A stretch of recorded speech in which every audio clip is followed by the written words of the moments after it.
네, 감사합니다. 사랑하는 성도 여러분, 주 안에서 사랑합니다. 오늘 하나님께서 허락하신 본문 말씀 제가 봉독해 드리도록 하겠습니다. 요한복음 21장 18절에서 23절 말씀입니다. 내가 진실로 진실로 내게 이르노니 젊어서는 내가 스스로 띠뛰고 원하는 곳으로 다녔거니와 늙어서는 내 팔을 벌리리니 남이 내게 띠띠우고 원치 아니하는 곳으로 데려가리라. 이 말씀을 하심은 베드로가 어떠한 중음으로 하나님께 영광을 돌릴 것을 가리키심이로라. 이 말씀을 하시고 베드로에게 이르시되 나를 따르라 하시니 베드로가 돌이켜 예수의 사랑하시는 그 제자가 따르는 것을 보니 그는 만찬석에서 예수의 품에 의지하여 주여 주를 파는 자가 누구오리니까 묻던 자로라. 이에 베드로가 그를 보고 예수께 여짜오되 주여 이 사람은 어떻게 되겠사옵나이까? 예수께서 가라사대 내가 올 때까지 그를 머물게 하고자 할지라도 내게 무슨 상관이냐? 너는 나를 따르라 하시더라. 이 말씀이 형제들에게 나가서 그 제자는 죽지 아니하겠다 하였으나 예수의 말씀은 그가 죽지 않겠다 하신 것이 아니라 내가 올 때까지 그를 머물게 하고자 할지라도 내게 무슨 상관이냐 하신 것이리로라. 아멘. 오늘 본 말씀 요한복음 21장 18절에서 23절 말씀을 통해서 반석교회와 우레의 말씀이라는 제목으로 말씀을 증거하도록 하겠습니다. 정말 이 코로나로 인해서 많은 나라들이 고통스러워하고 있고 또 우리 성도님들도 하나님의 성전에 달려나와 예배를 보는 데에 있어서 이렇게 제약을 받고 있습니다. 그러나 빨리 코로나19가 종식되기를 바라고 하루빨리 이런 예배가 제대로 현장 예배로 진행되기를 여러분들 또한 기도하고 있을 것입니다. 이러한 코로나19로 인해서 우리의 일상이 너무나도 많이 바뀌고 있습니다. 그래서 이러한 상황에 있어서 발빠르게 앞으로 이러한 비대면의 그런 문화가 진행이 될 때에 무엇을 준비해야 될 것이냐, 앞으로 어떠한 시대가 다가올 것이냐라고 하는 그런 부분에 있어서 발빠르게 준비하는 사람들이 있습니다. 마찬가지로 우리 신앙도 마찬가지입니다. 우리의 신앙도 지금 현재를 우리가 살고 있지만 결국에는 장래에 우리가 어떠한 모습으로 나타날 것이냐, 이 부분을 우리는 오늘 본문 말씀을 통해서 우리는 함께 알아봐야 된다는 것입니다. 오늘 본문에는 베드로와 예수님이 대화하는 장면이 나오고 또한 본문 내용 속에 사도 요한에 대한 내용이 나옵니다. 이 사도 요한과 베드로, 예수님의 제자라고 하는 이 두 제자를 통해서 우리가 현재를 어떻게, 우리의 신앙에 어떠한 부분들을 준비를 해야 되는지, 그들의 사명을 통해서 우리가 장래에는 어떠한 모습으로 나타남 받아야 되는지를 오늘 이 말씀을 통하여 확실히 깨우침 받는 저와 여러분 되시기를 간절히 원합니다. 이사야서 46장 10절 말씀에 이런 말씀이 있습니다. 내가 종말을 처음부터 고하며, 즉 종말이라고 하는 것은 마지막 때 계시록에 대한 일이 처음부터 고하였다라는 것은 창세기 때에 이미 알려주셨다라는 것입니다. 즉 종말의 마지막 계시록에 되어질 일들을 처음 창세기 때에 이미 고하셨다라는 것이죠. 아직 이루지 아니한 일을 예적부터 보이고 이르시기를 나의 모력이 설 것이니 내가 나의 모든 기뻐하는 것을 이루리라. 이것이 결국에는 하나님의 말씀이 온전히 성취되는 그러한 순간이 마지막 때에 이루어질 일인데 이것을 처음부터 고하였다라는 것입니다. 그러면 하나님의 나라가 지금 이루어졌습니까? 아직 이루어지고 있는 그러한 과정에 있다라는 것을 우리는 너무나도 잘 알고 있다라는 것입니다. 예수님께서 부활하시고 나서 사도행전 1장 3절 말씀에 제자들에게 또 사도들에게 이런 말씀하시지 않습니까? 40일 동안 저희에게 보이시면서 하나님의 나라의 일을 말씀하셨다라고 하였습니다. 하나님의 일은, 하나님의 나라는 이루어져 가고 있고 그러한 하나님의 나라를 이루고 있는 지금 현재의 우리에게 과연 이 본문 말씀은 어떠한 사명을 말씀하고 있는지, 또한 장래에, 미래에 우리는 그러한 현실을 충실히 그러한 사명을 잘 감당했을 때에 마지막 때에 어떠한 모습으로 나타나야 되는 것인지에 대해서 오늘 확실히 깨우침 받도록 하겠습니다. 오늘 본문 말씀에 보시면은 베드로가 나옵니다. 베드로에 대해서 우리가 간략하게 한번 살펴보면 베드로는 하나님의 사랑하는 제자였죠. 제자들 중에 대표적인 제자였고 또한 수제자라고 할 수 있습니다. 그런 베드로가 처음부터 이 베드로라는 이름을 불려지지 않았습니다. 이 베드로의 그 처음 이름은 시몬이었습니다. 그런데 이 베드로라는 새 이름을 받게 된 계기가 있었습니다. 그것은 마태복음 16장 13절에서 19절 말씀을 보시면 가이사랴 빌립보 지방에 이르렀을 때 예수님께서 제자들에게 질문을 하게 됩니다. 사람들은 인자를 누구라 하느냐? 그게 궁금하셨던 모양입니다. 그랬더니 제자들이 더러는 세례 요한, 더러는 엘리야, 어떤 이는 예레미야나 선지자 중에 하나라 하나이다. 그렇게 말을 하니까 예수님께서 그러면 너희는 나를 누구라 하느냐? 라고 다시 질문을 하게 됩니다. 그때의 제자들 중에 베드로가 이런 대답을 하죠. 시몬 베드로가 대답하여 가로되 주는 그리스도시요 살아계신 하나님의 아들이시니이다. 이런 너무나도 정확하게 예수님의 그 신분에 대해서 예수님에 대해서 정확하게 신앙 고백한 모습을 우리는 알 수가 있습니다. 오늘날도 마찬가지입니다. 2000년 전에 정말 그 시대에 예수님을 인정하지 않았습니다. 하나님의 아들이라는 사실을 인정하지 않았습니다. 종교 지도자들, 제사장들, 서기관들, 예수님을 오히려 귀신 들린 자라고 그렇게 취급을 하였습니다. 그러나 오늘날도 마찬가지로 예수님에 대해서 내가 예수님을 믿고 있다, 하나님을 믿고 있다 하지만은 하나님과 예수님의 말씀을 정확하게 알지 못한다면 우리가 온전히 하나님과 예수님에 대해서 하나님께 베드로와 같은 정확한 신앙 고백을 할 수가 없다라는 것입니다. 이와 같은 정확한 신앙 고백을 통해서 예수님께서 마태복음 16장 17절 말씀에 예수께서 대답하여 가라사대 바요나 시모나 내가 복이 있도다. 이를 내게 알게 한 이는 혈육이 아니요 하늘에 계신 내 아버지시니이다. 라는 말씀을 하고 있다라는 거예요. 여러분들도 이곳에 하나님의 성전에 오시게 된 것이 어떠한 경로로 어떠한 내용, 어떠한 사연이 있어서 다들 오셨겠지만 내가 선택해서 이곳을 오신 것이 아니라 내가 선택해서 이 성전에서 남아있는 것이 아니라 바로 이 성전에서 하나님과 예수님을 정확하게 깨달을 수 있는 그 깨달음을 바로 하나님께서 허락하셨기 때문에 여러분들은 이곳에서 하나님께 신령과 진정으로 예배드릴 수 있는 것인 줄 믿습니다. 이러한 베드로의 올바른 신앙 고백을 통하여 그것은 네가 알게 한 것은 하나님 계신 하늘에 계신 내 아버지께서 알게 해주셨다라고 말씀하시고 18절 말씀에 또 내가 내게 이르노니 너는 베드로라. 여기서 베드로라는 새 이름을 주시게 된 겁니다. 베드로라는 그 의미는 반석이라는 의미입니다. 그 반석 위에 예수님의 교회를 세우겠다라는 그런 의미를 가지고 있습니다.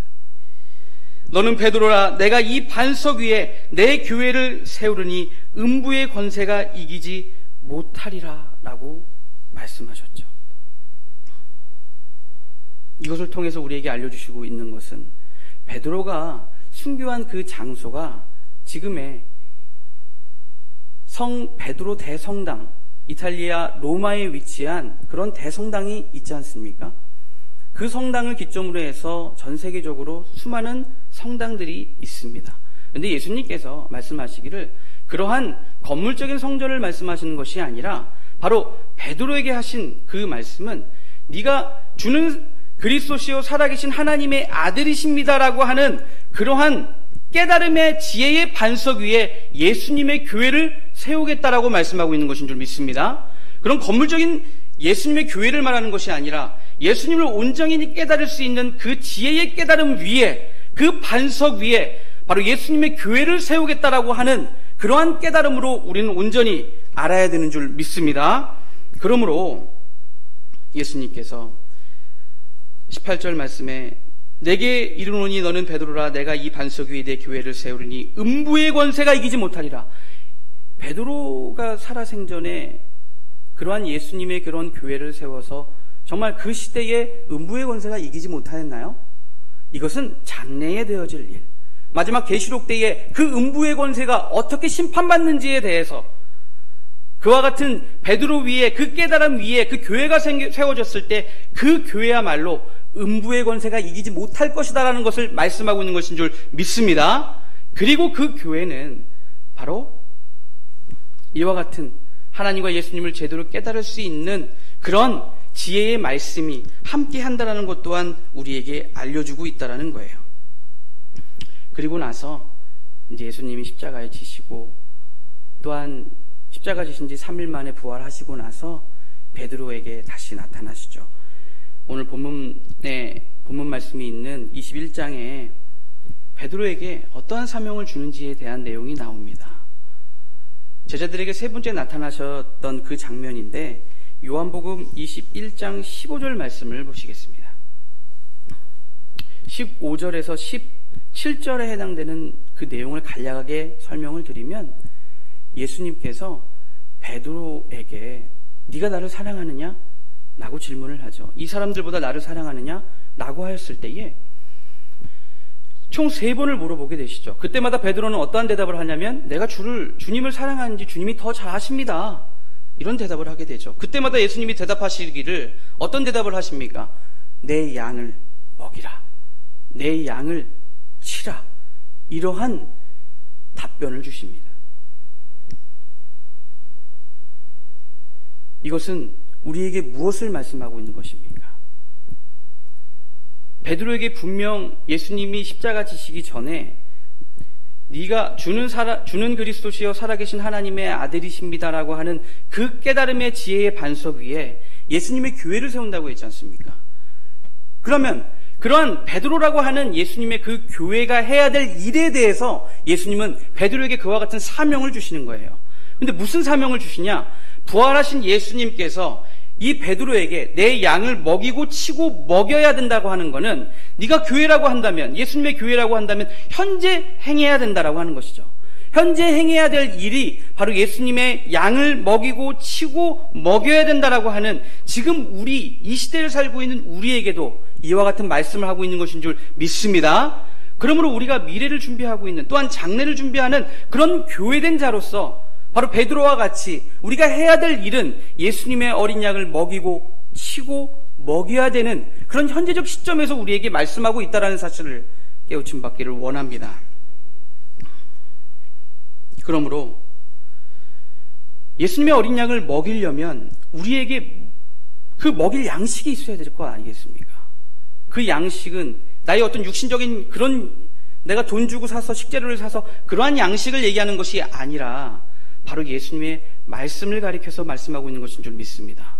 그러한 어린 양을 먹이려면 그러한 말씀의 양식이 있어야 될 것인데, 나에게 내일 당장이라도 영적으로 강도 만난 자를 만났을 때 그가 필요한 것이 무엇입니까? 그런 포도주와 기름이 필요했을 때 나에게 그것이 없다면, 또한 물을 먹지 못하여 너무나 목말라 죽어가는 그 심령을 발견했을 때 우리가 바로 그 물을 공급해 줄 수 없다면, 우리가 그 사람을 통하여 예수님의 그 어린 양을 통해 우리가 부족한 것이 무엇인지를 볼 수 있다라는 거예요. 그러므로 예수님을 어린 양을 먹이고 치고 먹이라라고 베드로에게 명령하셨던 것은 내가 좀 말씀적으로 준비하고 교육 좀 받아서 나중에 나가서 해야지, 이러한 부분들을 얘기하는 것이 아니라는 거예요. 바로 그러한 어린 양을 우리가 돌보기 위해서 현장에 나갔을 때 나의 부족한 것이 무엇인지를 알게 된다는 사실입니다. 그래서 그 부족함을 내가 알게 되었을 때 내가 지금 이 말씀이 부족하고 내가 어떠한 말씀이 부족한지에 대해서 깨닫게 된다는 것입니다. 그래서 그 말씀을 그 양들에게 주었을 때, 그리고 그 양이 살아나는 것을 보았을 때, 그 양이 자라나는 것을 보았을 때 우리는 어떠한 마음이 들겠습니까? 하나님의 말씀은 생명의 말씀입니다. 하나님의 말씀은 살아있습니다라는 것을 비로소 내가 더욱더 마음 깊이 깨닫게 된다는 것입니다. 그러한 살아나는 예수님의 어린 양을 통하여서 내 자신이 살아난다는 사실을 깨우침 받기를 원합니다. 말이 반석이지 그 반석이 단단하다는 의미를 가지고 있지 않습니까? 그러한 단단한 그 반석이 만져봤을 때 물렁물렁하면 그것이 어떻게 반석이 되겠습니까? 그러한 하나님의 말씀을 내가 가지고 그들에게 적재적소에 필요한 것을 공급해 주었을 때 그들이 살아나는 것을 볼 때에 그 하나님의 말씀은 살아있다라는 그 진정한 그 깨달음의 그 지혜가 비로소 나의 반석을 더욱 굳건하게 하고 나의 반석을 더욱 단단하게 한다는 사실을 깨우침 받기를 원합니다. 그러한 반석이 단단해진 그 반석 위에 예수님의 교회를 세우겠다라고 우리에게 말씀하고 있는 거예요. 현재를 살아가고 있는 또한 장래 도래되는 그 장래를 위해서 지금 현재 우리가 어떠한 사명을 감당해야 되는지를 우리에게 알려주고 있다는 사실을 깨우침 받기를 원합니다. 사랑하는 성도 여러분, 우리가 지금 현재 할 수 있는 일이 무엇입니까? 당장 우리가 내일 그러한 예수님이 잃어버린 그런 어린 양을 찾기 위해서 우리가 나가서 그 영들에게 먹이고 치고, 물론 할 수 있는 우리 성도 여러분들은 다 그러한 일들을 할 수가 있습니다. 그러나 지금 당장에 우리가 할 수 있는 일이 무엇이 있을까요? 코로나19로 인해서 사람을 만날 수가 없습니다. 비대면으로 모든 것이 지금 생활이 바뀌어가고 있습니다. 이게 언제 끝날지 모르는 일입니다. 그러나 우리가 그것을 손 놓고 그냥 우리는 기다려야 되는 것입니까? 계시록 3장 12절 말씀에 이기는 자는 내 하나님의 성전의 기둥이 되게 하려니, 바로 교회를 이루고 있는 바로 여러분들이 교회의 성전이 되어야 되고, 누가복음 16장 10절 말씀에 지극히 작은 것에 충성된 자는 큰 것에 충성되고 지극히 작은 것에 불의한 자는 큰 것에도 불의한다라고 말씀하셨습니다. 성전을 이루고 있는 우리가 우리가 작다라고 생각하는 그 봉사 하나가, 그 봉사를 통해서 나에게 주시는 그 깨달음을 더 큰 봉사로 나아갈 수 있음을 우리는 알아야 된다는 것입니다. 그래서 우리는 한마음이 되어야 된다는 거예요. 교회가 필요로 하고 있는 것이 무엇인지를 우리가 그것을 선택해서 봉사하는 것이 아니라 교회에서 요구하는 부분들을 우리가 알아서, 교회가 필요한 것이 무엇인지를 우리가 그것을 깨달아서 그것을 같이 동참하고자 하는 그 한마음이 되었을 때 교회가 궁극적으로 추구해야 되는, 또 궁극적으로 그 사명을 감당해야 되는 건 무엇입니까? 베드로에게 말씀하셨던 내 어린 양을 먹이고 치고 먹이는 일에 우리가 한마음이 되어야지만 그러한 사명을 감당할 수 있다는 것을 우리에게 말씀하고 있는 것인 줄 믿습니다. 이러한 오늘 본문에 해당되는 21장 15절에서 17절에 해당되는 말씀, 베드로에게 그런 사명을 주시고 나서 오늘 본문 말씀 18절에 뭐라고 말씀하셨냐면 18절부터 19절까지 해당되는 말씀으로 베드로가 어떻게 죽을 것을 우리 예수님께서 예언을 하십니다. 그런 사명을 주시고 너는 십자가에 거꾸로 달려 죽을 거라고 하는 것을 이렇게 표현을 해놓고 계세요. 그리고 요한복음 21장 19절 말씀에 베드로에게 이르시되 나를 따르라 하시니라고 이렇게 말씀을 하셨는데, 베드로도 이제 이런 여러 제자들이 있다 보니까 이 사도 요한에 대해서 참 또 좀 질투감이 좀 있었던 모양이에요. 21장 20절 말씀에 베드로가 돌이켜 예수의 사랑하시는 그 제자가 따르는 것을 보니 그는 만찬석에서 예수의 품에 의지하여 주여 주를 파는 자가 누구리까 묻던 자로라. 바로 사도 요한을 가리켜서 말하는 것이거든요. 또 이 요한복음을 저서한 그 저자가 바로 예수님의 제자인 사도 요한이지 않습니까? 그래서 21절 보면 이에 베드로가 그를 보고 예수께 여짜오되 주여 이 사람은 어떻게 되겠사옵나이까? 그래서 예수님이 대답하십니다. 예수께서 대답하여 가라사대 내가 올 때까지 그를 머물게 할지라도 내게 무슨 상관이냐? 너는 나를 따르라. 예수님이 베드로에게 명령하신 내 양을 먹이고 치고 먹이는 그 일에 너는 해야 된다라고 하는, 너는 그것에 집중을 해야지 왜 사도 요한의 그거에 대해서 궁금해야 하느냐라고 말씀하고 있는 것입니다. 베드로는 그 이름에 걸맞게 그런 반석 위에 예수님의 교회가 세워져 그 교회로서 무엇을 해야 되는지에 대해서 우리에게도 알려주고 있는 그 베드로의 사명의 맥이 우리에게 이처럼 정말 예수님이 하셔야 되는 일을 우리도 그와 같은 예수님의 사명을 감당해야 된다는 것을 이처럼 말씀해주고 있으신데, 베드로가 받은 그 사명의 축복과 또 사도 요한이 받은 그 사명의 축복은 다르다라는 것을 뭔가는 암시하고 또는 구분지고 있다는 것을 알 수가 있습니다.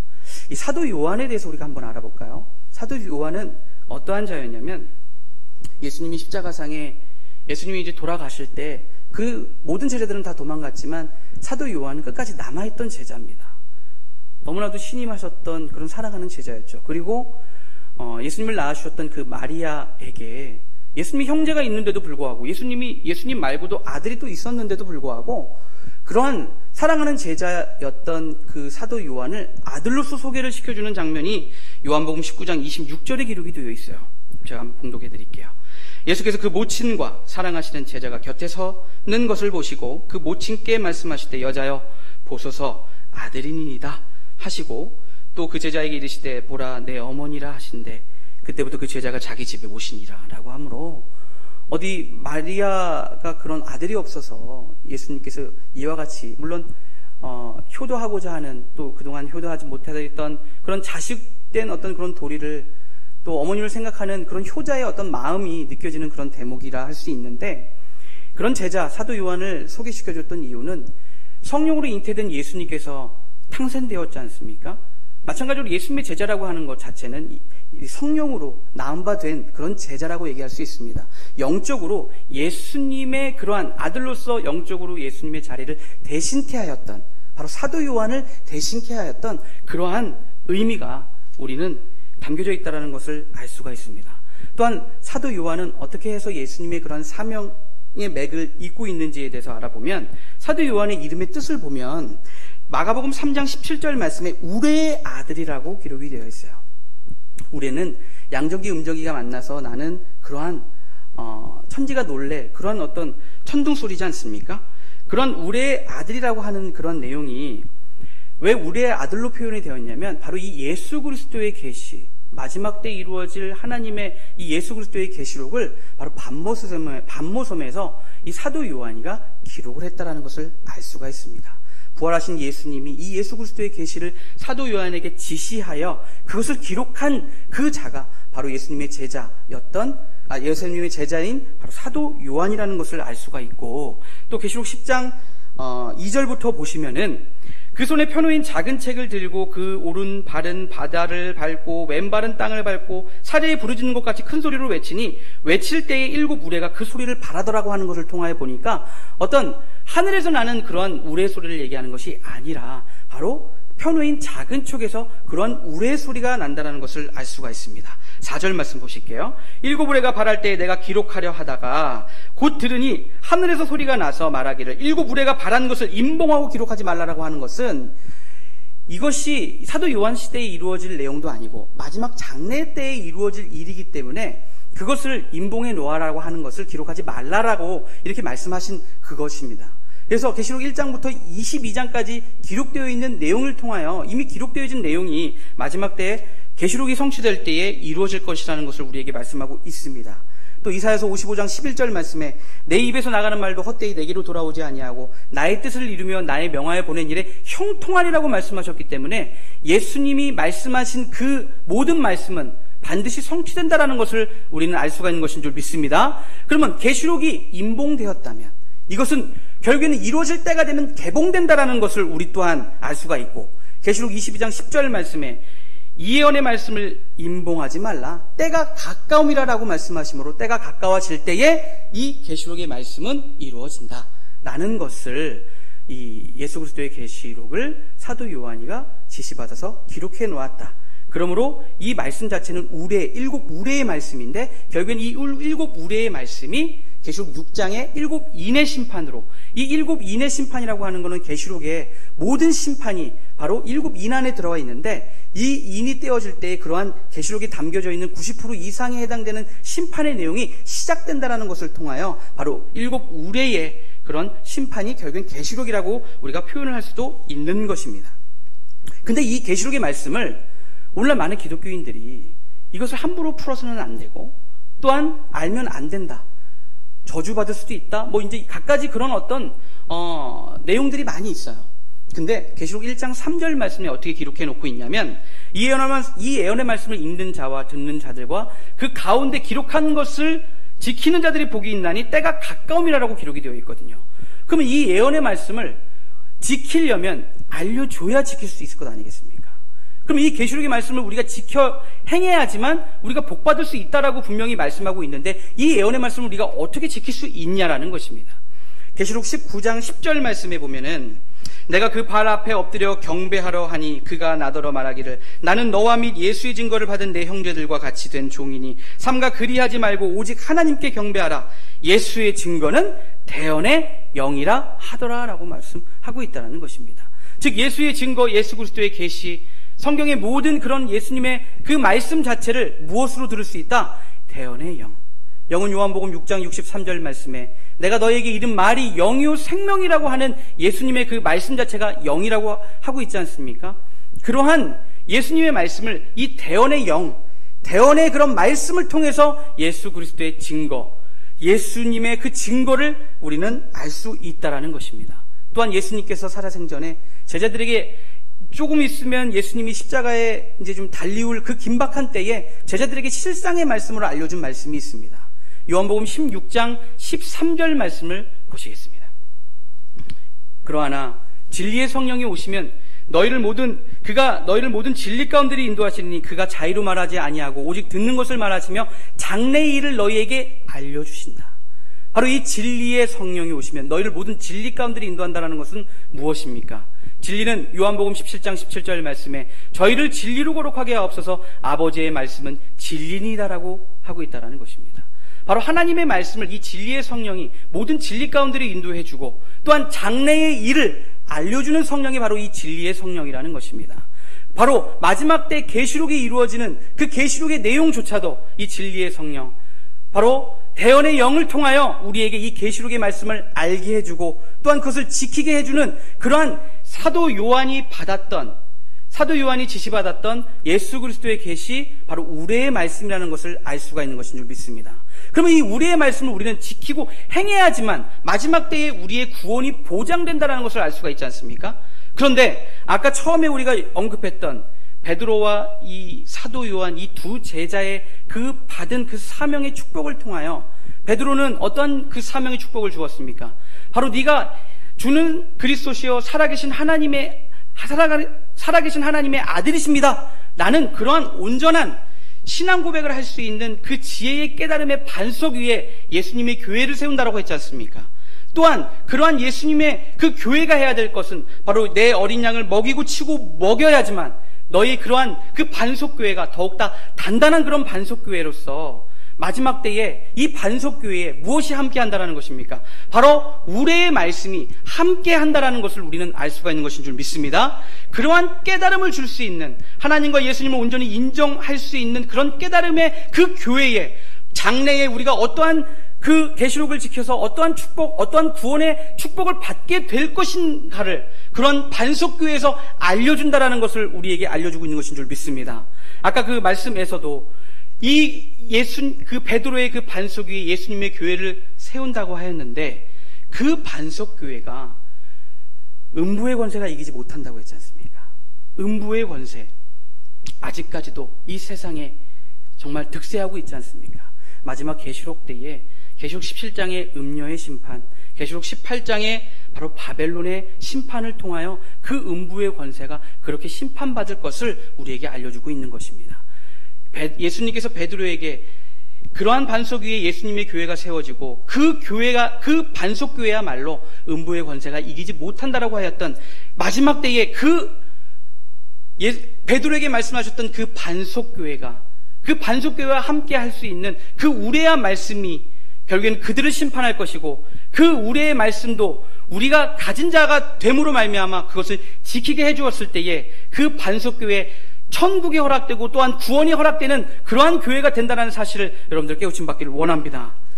오늘날 수많은 교회들이 있지만 그 교회들 가운데에서 평안하다, 안전하다, 이 세상이 그냥 그대로 세상 나라 우리 주와 그 그리스도의 나라가 된다, 이렇게 알려줄 것이 아니라 반드시 계시록에 그 심판의 때가 있음을 알려줄 때, 그래서 그것을 지키게 해줄 때, 그래서 하나님과 예수님을 제대로 깨닫게 해주는 그런 반석교회에서 어린 양을 어떻게 먹이고 치고 먹여야 되는지를 알려줌으로써, 또한 그 교회에는 우리의 말씀, 계시록의 말씀이 함께함으로 우리가 어떻게 이 예언의 말씀을 듣고 지킬 수 있는지에 알려주는 것 자체가 정말 우리도 천국을 소유한 자로서 그들에게도 수많은 잃어버린 예수님의 어린 양들에게도 그와 같은 메시지를 줄 수 있는 하나님의 성전된 자로 온전히 나타나시는 저와 여러분 되시길 간절히 바라면서 오늘 말씀 마치겠습니다.